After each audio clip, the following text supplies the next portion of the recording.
बायको ही आजारी होती आणि तिला खूप त्रास होत होता आणि इतका त्रास मुरलीधर जोशीला बघवला नाही. आपल्या बायकोला यापासून आपण मुक्तता करावी म्हणून मुरलीधर जोशींनी तिचा गळा दाबून तिची हत्या केली. त्यानंतर रडत-रडत त्यांनी सुद्धा गळफास घेतला आणि स्वतःही आत्महत्या केली.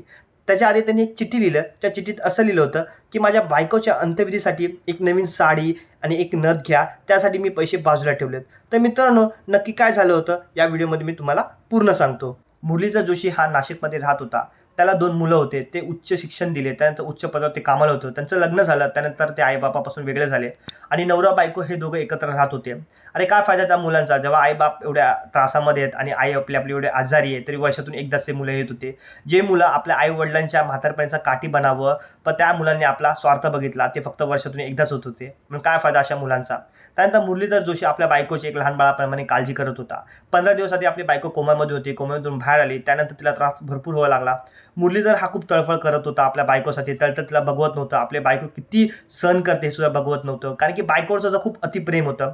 त्यानंतर मुरलीधरला त्यासोबत राहायचं होतं. पण मुरलीधरला हे सुद्धा माहीत होतं की आपल्या बायकोचं मृत्यू होणार आहे काही दिवसानंतर. तर मुरलीधरनी एक युक्ती लढवली. आपल्या घरामध्ये कामाला ठेवलेली सीमा तिला घराच्या खालती पाठवला काहीतरी सामान आणायला. त्यानंतर तो बेडरूममध्ये गेला आणि आपल्या बायकोची आपल्या हाताने हत्या केली.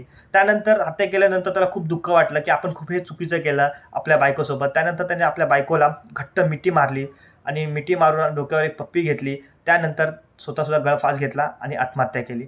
त्यानंतर त्याच्या आधी एक चिठ्ठी लिहिलं मित्रांनो. त्याच्या चिठ्ठी इतकी भावुक होती ना मित्रांनो, की डोळ्यातून पाणी येईल. त्या चिठ्ठीत असं लिहिलं होतं की मी माझ्या बायको आजारी होती. तिचा त्रास मला बघवत नव्हता. म्हणून मी तिला यापासून मुक्तता करतोय. त्यानंतर मी माझ्या बायकोच्या अंत्यविधीला काही पैसे ठेवलेत. त्या पैशाने तिला नवीन साडी, नवीन नथ आणा आणि तिचा अंत्यसंस्कार करा.